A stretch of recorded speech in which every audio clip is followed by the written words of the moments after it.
Hi, it's Sandra. Welcome to my channel. It's been a long time since I did a shortcuts a lot video, but I thought I'd give you a short one today. I recently did a card design and I wanted to have a confetti-like background around some letters.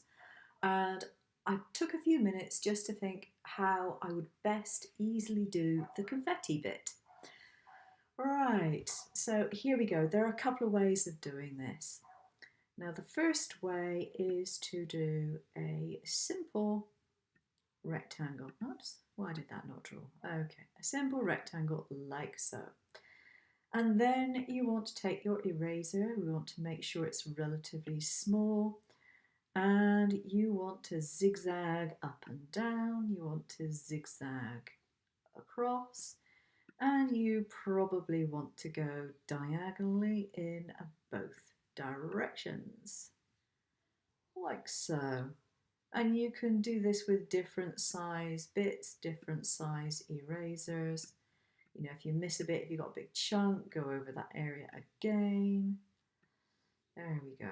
Now, if I zoom into here, you will see that I've got lots of nice random shapes that are completely and totally irregular.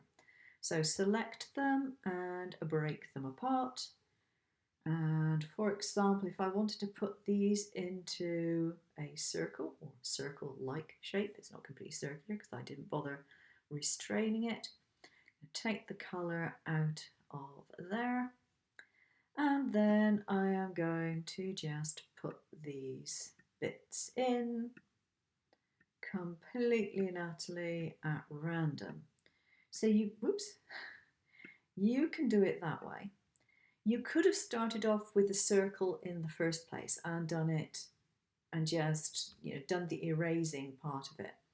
If you do that, then copy and paste your circle, use your circle to do all your rubbing out, and then you can put the fresh circle around it when you finish, when you've got the result that you actually like. So that's one way of doing it. I'm just going to go to View and Fit to Window again.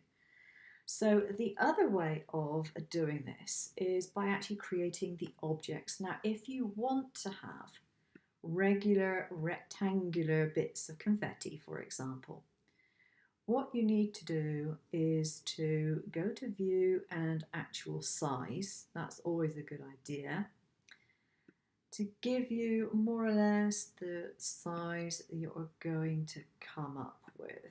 It won't be precise, but it'll be somewhere in the region of. And you want to do some random rectangles or squares, assuming you don't want them all exactly the same, and generally you wouldn't, in a pattern spaced out like so. And then you want to take them and you want to group them. Now we can go back to a Fit to Window view. I'm going to remove this bit here because it's going to get in the way. Now, what you can do is take this, go to Object, go to Duplicate Rotated, and maybe I want 3 copies of this, like so. And then you can play around with these things until you get them as close together as you so wish. So maybe we think that's okay. Now you can click on the group duplicate if you want them as they are, like so. Here we go. And you can repeat that action again. So you can select it all, you can go to rotate copies, and you can do it again until you get a complete page full of confetti. And then you can simply take it apart by breaking apart, right click, break apart, and you can select as much of it or as little of it as you want to put into your shape.